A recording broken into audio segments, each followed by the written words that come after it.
You've heard of the SPLC. It's a phony anti-hate group that exists to crush people they don't like, to tar conservatives organizations as fellow travelers with the KKK or whatever.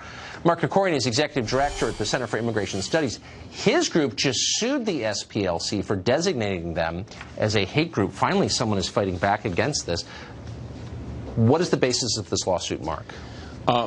Our attorneys decided the way to go was to file a RICO lawsuit under the Racketeer Influenced and Corrupt Organizations Act, which is used in the criminal part by, against the mafia or whatever by the government, but there are civil parts where private individuals can file suit. And the basis of the claim is they are committing wire fraud by falsely describing us as a hate group in order to do harm to my organization. Has it done harm to your organization being designated? It's done some. I mean, we have a body, a reputation, and a body of work that makes it hard to plausibly call us a hate group. I mean, we've testified before Congress more than 100 times. We've been cited in Supreme Court decisions. Right. We publish real professors, the work of professors from legitimate universities. Nonetheless, it has in fact had an effect. One example that we mentioned in the suit, Amazon has this program where you can designate a nonprofit group to get a small amount of revenue every time you buy something.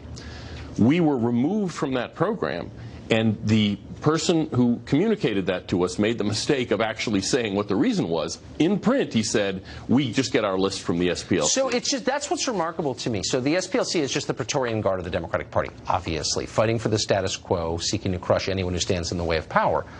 But they still seem to be taken seriously by media outlets and by companies like Amazon. Why?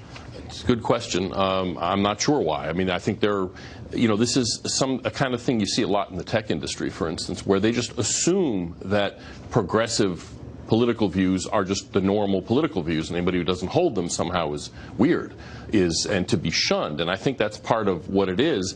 You see the same thing with journalism, where a lot of media simply cite the SPLC's hate group designation as just sort of a fact. This person is this old, he's wearing, a blue suit, and he's been designated as a, hate group by the SPLC.